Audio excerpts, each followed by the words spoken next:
So I will continue with lecture 29, and after that I will circulate lecture 28, make a video for lecture 28 in the same video. So the next important terms that we study in batteries is the power capability. Power capability means that the power capacity. I told you that about the when we are teaching about we were talking about the power capacity. So we were talking about the we are saying the units for the power capacity is milliampere or ampere hour. So it means that the power capacity is the amount of current that the battery can deliver. Okay, and this is also known as C rating. So means what the power this C rating is nothing but the current that the battery can deliver for 1 hour. Like I told you here, that if it will deliver 2.5 ampere current for 1 hour, or so we will say that the C rating is of the battery is 2.5 ampere. So this power capability is nothing but the C rating. Power capability is nothing but the C rating. So I am saying that the power capability is the amount. It means that this is not capacity, this is capability. That it means that the power capability earlier was the power capacity. This is that the power capability is the amount of current that the battery can deliver. It is also known as the C rating. Okay, so how can you calculate the C rating? You can simply divide the ampere hour rating divided by 1 hour. Okay, you will get the C rating, and this C rating is nothing but the power capability. So if the power, we are saying if the power capacity, okay, power capacity of a battery is 10,000 milliampere hour. Okay, so this is power capacity. So what is the C rating of that? Then the C rating will be power capacity divided by the by 1 hour. So C rating is nothing but power capacity. Power capacity is 10,000 divided ampere hour divided by 1 hour. So hour will cancel, it will be 10,000 milliampere. Okay, so C rating will be nothing but 10,000 milliampere, which is nothing but 10 ampere. So this 10 ampere, it can also be written as 10C. Okay, so this 10C is the C rating of the battery, or power capability of the battery. Power capability and power or C rating, it is one and the same thing. So I am saying if the C rating is 10 ampere or 10C, means this battery has a power capability to supply 10 amperes of current. Okay, so I am saying that a battery of 10,000 milliampere capacity will have a C rating of 10C, which means that a battery can deliver 10 ampere of current at a constant voltage. Okay, means higher the C rating, more the current that can be drawn from the battery. Okay, higher the C rating, more is the current that can be drawn from the battery. So please make sure that there is no confusion between these two terms now. So where is the page number 10? 9. Okay, so as I am telling you here, don't get confused. The first term was the power capacity, it is ampere hour. Okay, the second is the power capability. Okay, power capability, I am saying it is nothing. Power capability is nothing but the amount of current that the battery can deliver. Okay, so it is simply obtained by dividing the power capacity by 1 hour. Okay, by dividing the power capacity by 1 hour. So next is charging current. Third term is charging current. So charging current is nothing but the maximum current that can be applied to charge a battery. Okay, so charging and discharging current, they are different. So charging current is the maximum current that can be applied to charge the battery. If you will try to charge the battery beyond this value, charging current, it will damage the battery or the power conditioning system of the battery. Okay, next is charging voltage. So charging voltage is the maximum voltage that should be applied to the battery to efficiently charge or discharge. Okay, so I am saying maximum voltage that should be applied to the battery to efficiently charge or discharge it. Suppose that we are saying that 4.2 volt is the standard charging voltage. This charging voltage, standard charging voltage for a battery is 4.2 volt. though we may apply a 5 volt battery for charging the battery, we may apply a 5 volt to the battery, but it will accept only 4.2 volt, it will not accept 5 volt. Okay, so this is a charging voltage. The next is discharging voltage, discharging current, sorry, first is charging current, charging voltage, then discharging current. So discharging current is the current that can be drawn from the battery and is delivered to the load. Means we are discharging the battery and we are supplying the current to the load. So it is the current that can be drawn from the battery and is delivered to the load. Okay, so if the current drawn by the load is greater than the rated discharging current, what will happen? So I am saying, if the current drawn by the load is greater than the rated discharging current, then at that time the battery drains very fast, means the battery will discharge very fast, and this fast discharging of the battery will heat up the battery and their battery may get exploded. Okay, so you have to be conscious to determine that if the amount of current that is being drawn by the load, okay, as well as the maximum discharge current that the battery can withhold. Okay, what I'm saying here, you got it?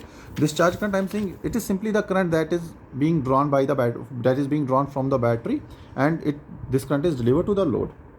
So I am saying, if the current drawn by the load is greater than the rated discharge current, every battery has a rated discharge current.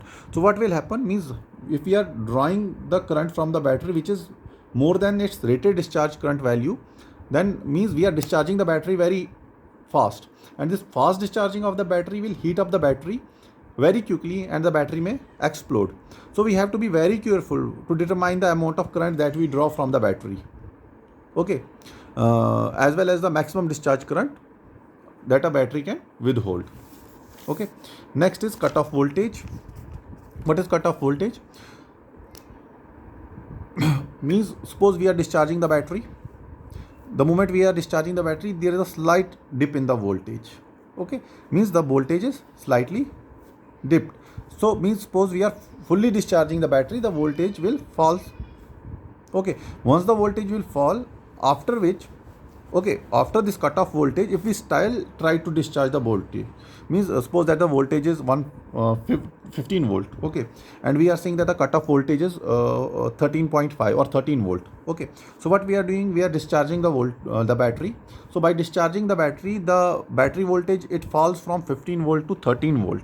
Okay, so if we still try to discharge the battery, what will happen? The battery will get damaged.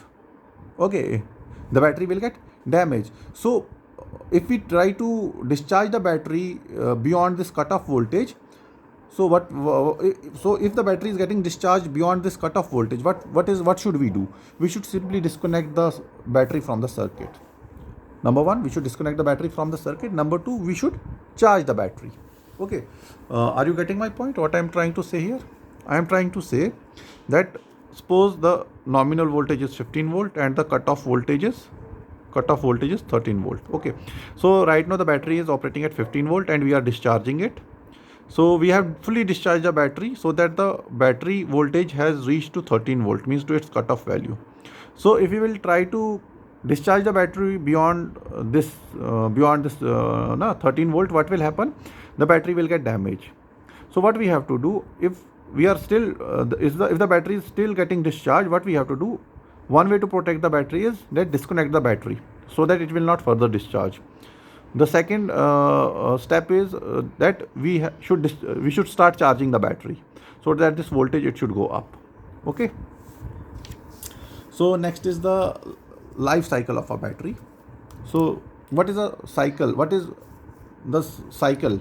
So cycle means charging and discharging. If we are charging and then if we are discharging it, it means one cycle. Okay, and every battery has a certain number of charge and discharge cycles. Okay, this is called as the cycle life of the battery. So I am saying, if I am charging the battery to its full value, okay, then I am discharging to 80% of its actual capacity.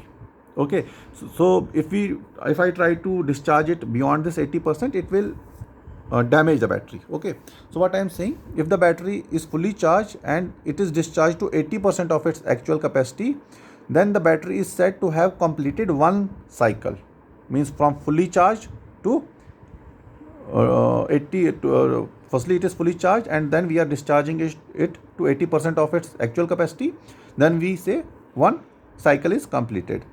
Okay, so number of such cycles that a battery can charge or discharge, it will determine the cyclic life of the battery.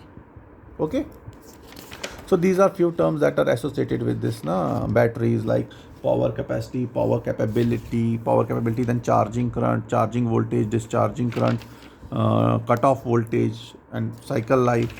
So these are the seven important terms that we study in batteries. Okay.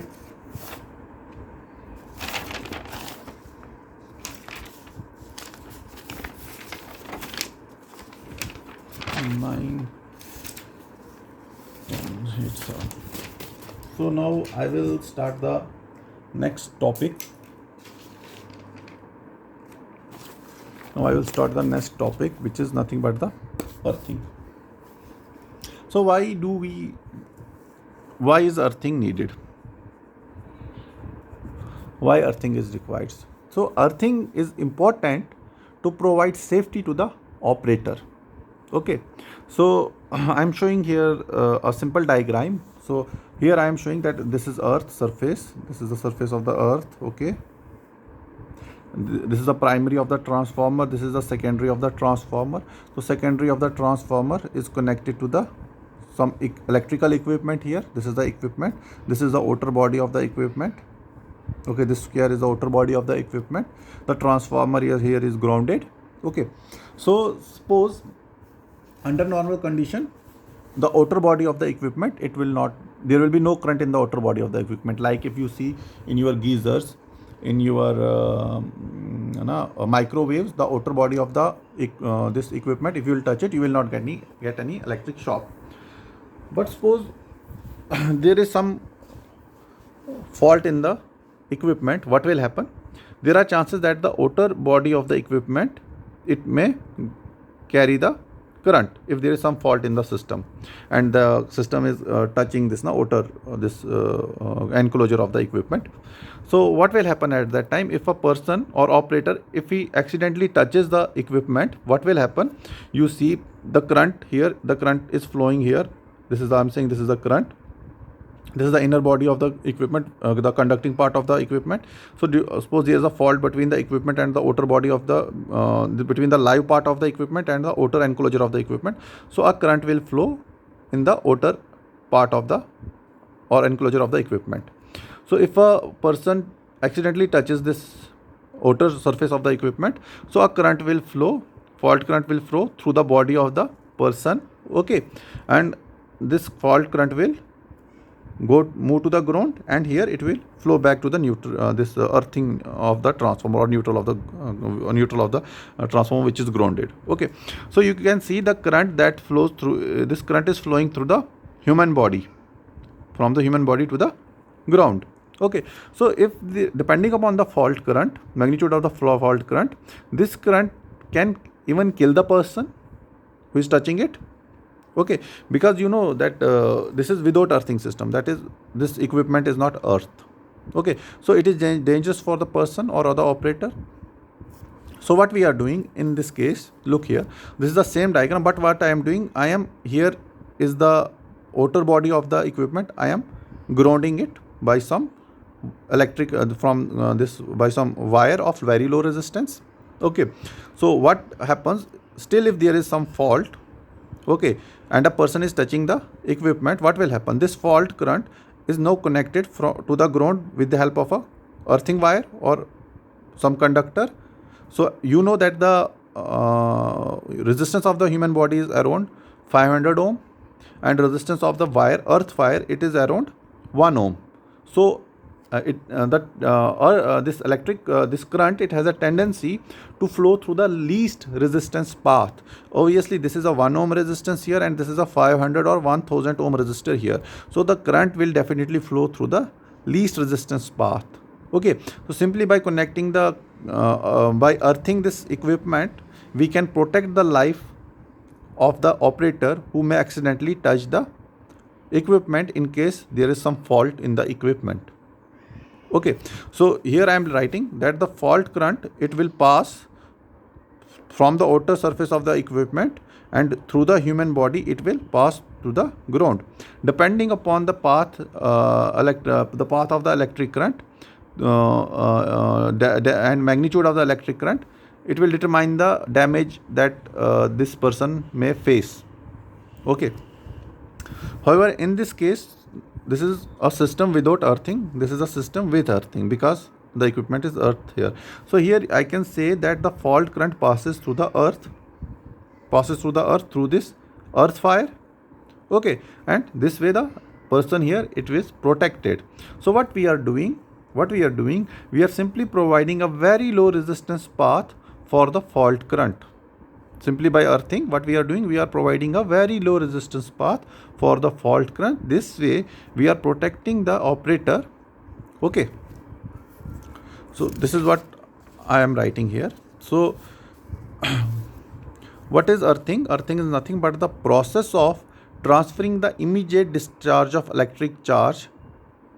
Process of transferring the immediate discharge of electric charges directly to the earth by the help of low resistance wire is known as electric earthing. Immediate discharge of electrical charges directly to earth with the help of low resistance wire is known as electrical earthing, and this electrical earthing, it will provide the personnel and the equipment from getting damaged. Okay, so this earthing, it will protect the personnel from the short circuit currents. How this will protect the personnel from the short circuit current? Simply by providing a low resistance path to the flow of short circuit current. Okay, because the resistance of the earth wire is very low, so I am saying it will protect the personnel from the short circuit current by providing a low resistance path to the flow of short circuit current. Got it?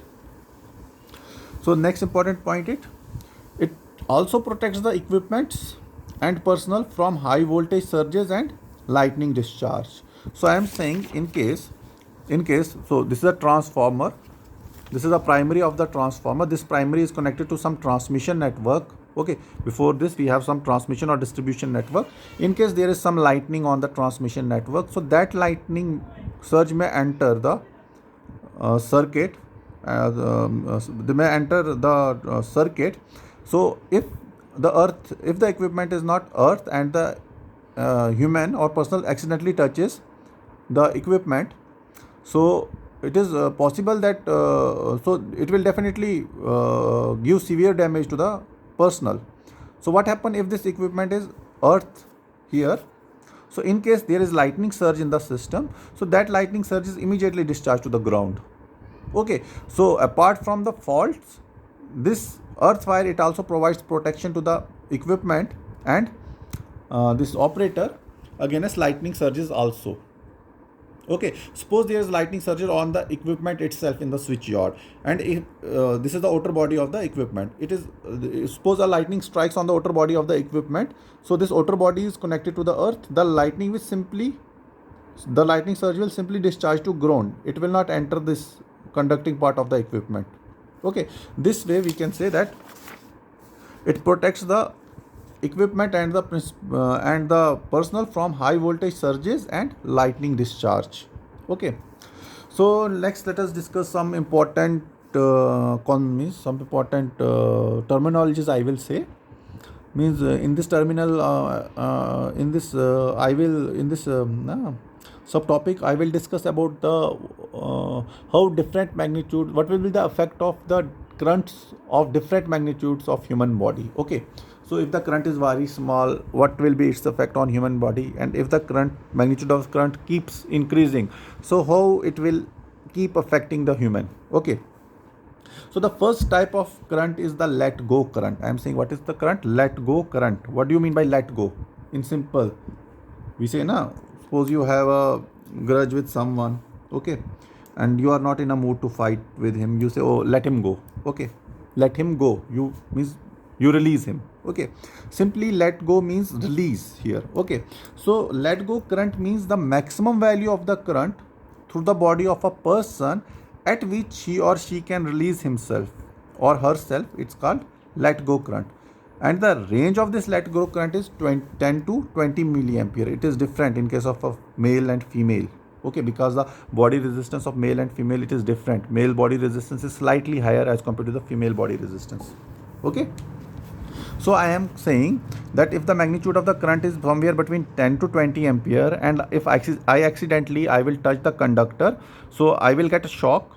I may get a shock, but my muscles and my nervous system and my brain can still control my body, and I can still use my muscles or my hand, and I will release that conductor. I can release that conductor, and I can protect myself. Okay, so this maximum value of the current through the body at which he or she can release himself or herself, okay, from the conductor is called as the let go current.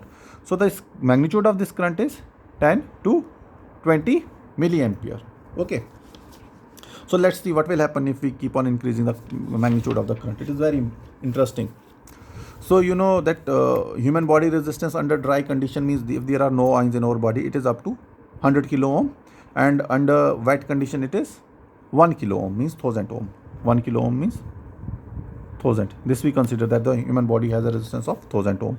So if the current level is 1 ampere, there will be slight tingling sensation you will feel. Okay, means you will feel someone is like pricking your hand like this, this like this. So this is a slight tingling sensation. Okay, so now this is 1 milliampere. So let us increase the current. So next is 5 milliampere. So when the current reaches from 1 ampere to 5 milliampere, what will happen? You will get a slight shock. Okay, you will feel a slight shock, but it will not be painful. Okay, not painful, but still a slight shock is felt. Okay, now increasing the current, but from 5 ampere, from 5 milliampere, from 5 above 5 ampere, that is milliampere, that is 6 milliampere to 16 milliampere, the shock will be painful, and it can cause a muscular and you may lose a muscular control. Means your body muscles will not you will not be able to control your body muscles. It will be a painful shock if the current magnitude is somewhere between 6 milliampere and 16 milliampere. Okay. It is often asked in a in a viva that so at what is the magnitude of the current where you feel a severe shock, or you feel a shock that is painful and you lose more body control. So students often say, sir, 5 ampere, 3 ampere. So please remember, ampere is a very bigger unit. Okay, it is a very bigger unit. Above 5 milliampere, you will above 5 milliampere means at 6 milliampere you will feel a shock, a severe shock which will give you a pain, and you may lose control over your muscles. Okay, so please remember, it is in milliampere, it is not amperes. Now above 16 milliampere, let us go from 17 milliampere to 99 milliampere. So what will happen here? You will feel extreme pain. Okay, if you will get shock, an electric shock, you will feel extreme pain, and there may be respiratory arrest. Okay, and there will be severe muscle contraction, and even death can take place. Okay, so it is between 7 milliampere to 99 milliampere. So let's see what happens between when the current level is between somewhere between 100 milliampere to 2000 milliampere. 2000 milliampere means 2 milliampere. I can also write it as 100 milliampere to 2 ampere. So very dangerous. Okay, very dangerous. Ventricular fibrillation will take place in your body. Muscular contraction will be there. There will be damage. It will cause damage to your nervous system. Okay, nerve system will damage, and even death can take place. Death is likely, not even, but it is likely. There are chances you will die, extreme chances that people will die. So what happens if the magnitude of the current that is passing through the body, it is above 2 ampere? What will happen at that time? Cardiac arrest, internal organ damage. If the current is flowing through your chest, means it can cause damage to your lungs, to your heart. Okay, and severe burns. severe burns means the ions in your blood, they will dry, means your blood will dry up totally. Okay, death is possible again. So from 1 milliampere to 2 ampere. Okay, that is 2000 ampere. So I told you from at 1 milliampere, style tingling sensation. At 5 ampere, slight shock, not painful. From 16 to 6 to 16 milliampere, painful shock and loss of muscle control. From 17 milliampere to 99 milliampere, extremely painful shock, respiratory arrest, muscle contraction and death, even death. From 100 milliampere to 2 ampere, ventricular fibrillation, muscular contraction, nerve damage, death. Above 2 ampere, cardiac arrest, organ failure, severe burns, death, anything can happen. God can save you at that time. So in order to protect the person and the equipment, we do earthing. So based on the type of installation that we use in the earthing can be classified into 4 major categories: plate type, pipe type, rod type and strip type. So plate type. So in plate type earthing, what we do, we use a copper plate, either a copper plate or a galvanized iron plate is buried in the ground. You can see this is the ground. Below the ground, how much you have to go below the ground? Firstly, you have to dig the 3 meter down and then further 90 centimeter. 3 meter plus 90 centimeter. Okay. So what we do, means we dig up our pit now, which is not less than 3 meter in depth.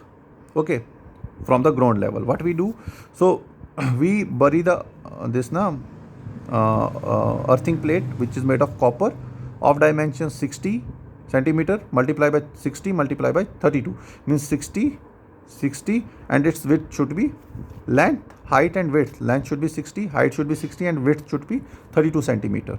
Okay, so this earthing copper plate, it is connected to this copper wire here. It is connected to this copper wire here, and this copper wire is used for connecting the equipment which you want to ground.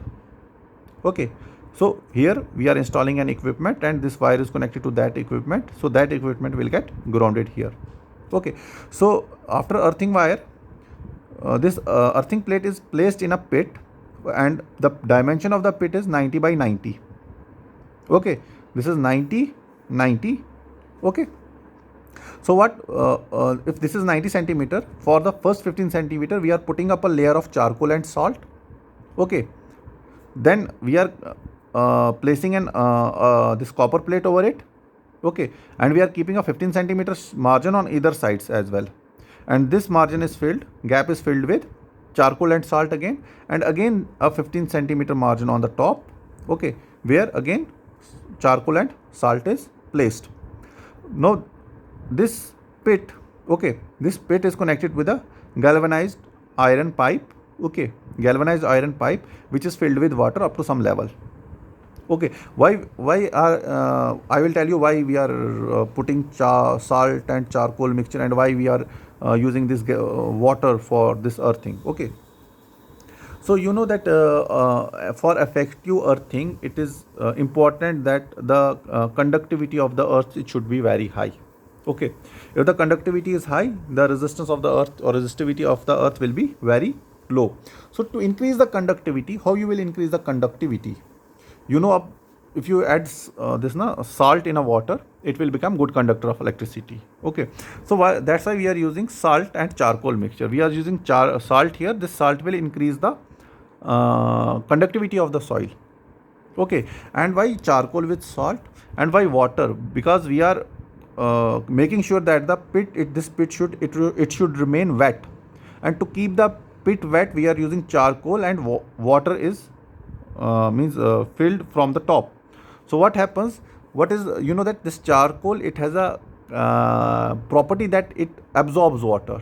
So once this charcoal will absorb water, so this area will remain wet or moist, and you know this salt, the conductivity will increase in case of a wet condition. The conductivity will be more in case of a wet condition.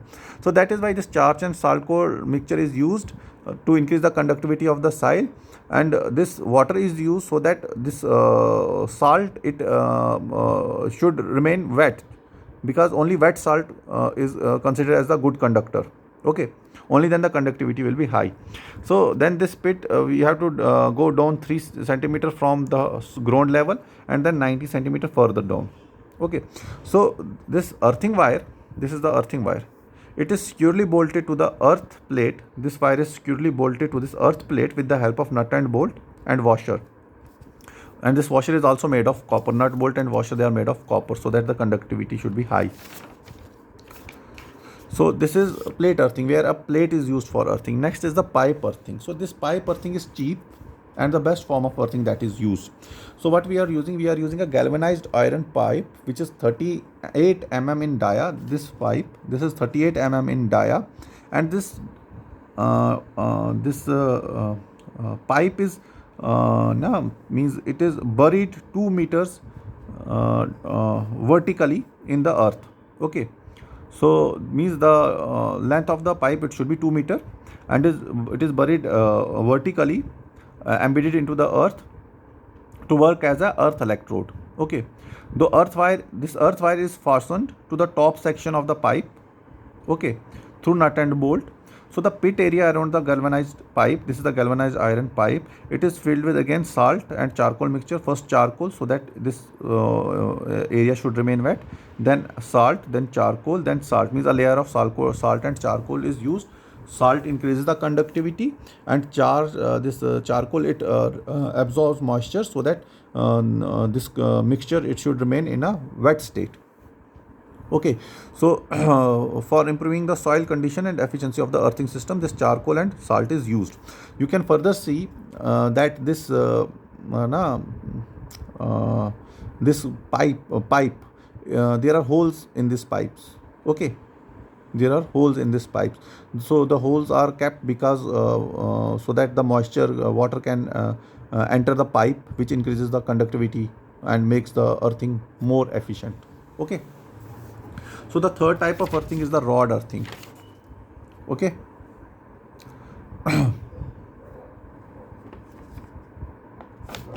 so third type of the earthing is rod earthing. In pipe earthing, we are using a 38 mm dia. In rod earthing, we are using a solid rod of 12.5 mm dia. Okay, which is made of copper.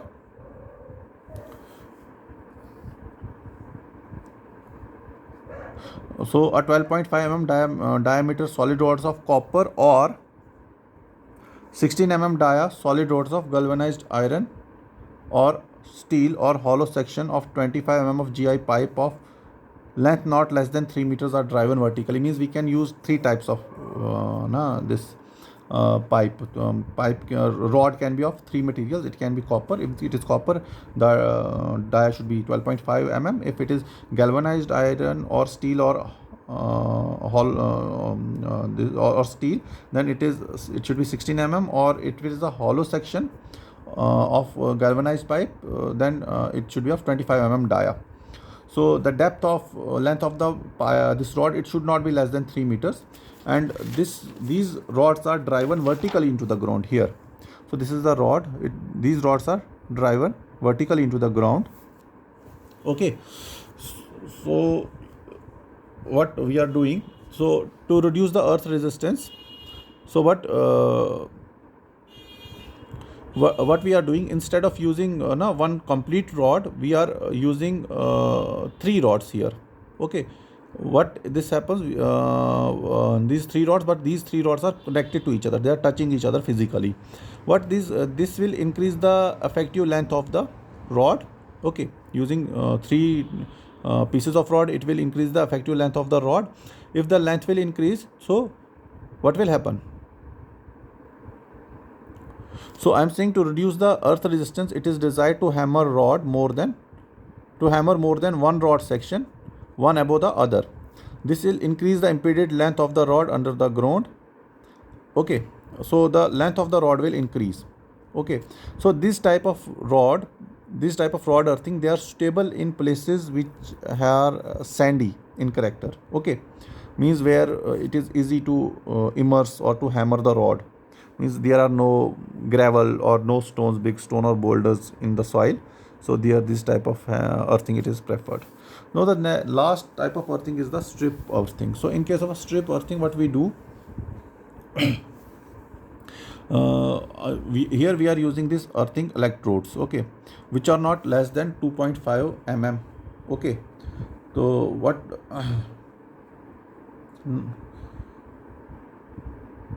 so these, it should not be less than 25, the dimension should be 25 mm into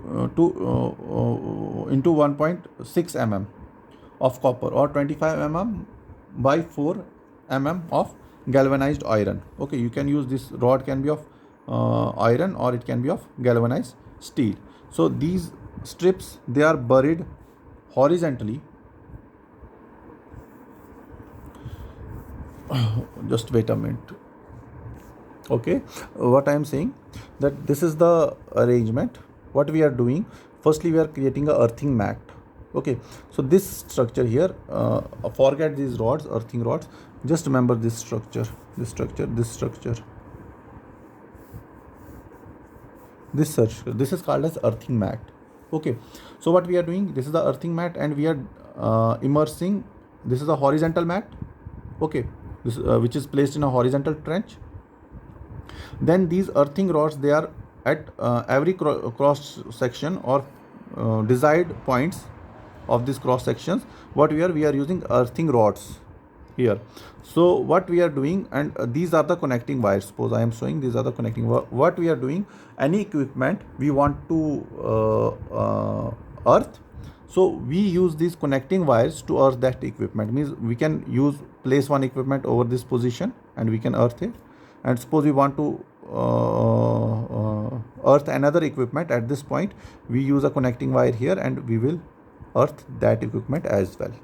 Okay, so depending upon the number of equipments, we can take out the points and we can earth them. So this type of earthing, mat earthing or strip earthing, because strips are used for earthing and a mat is first created, earthing mat is first created. So they are mostly used in rocky soils, okay, where excavation is difficult, where means we have a very huge boulders are there in the soil. So there, or rocks, big rocks are there in the soil, their excavation we cannot dig deeper.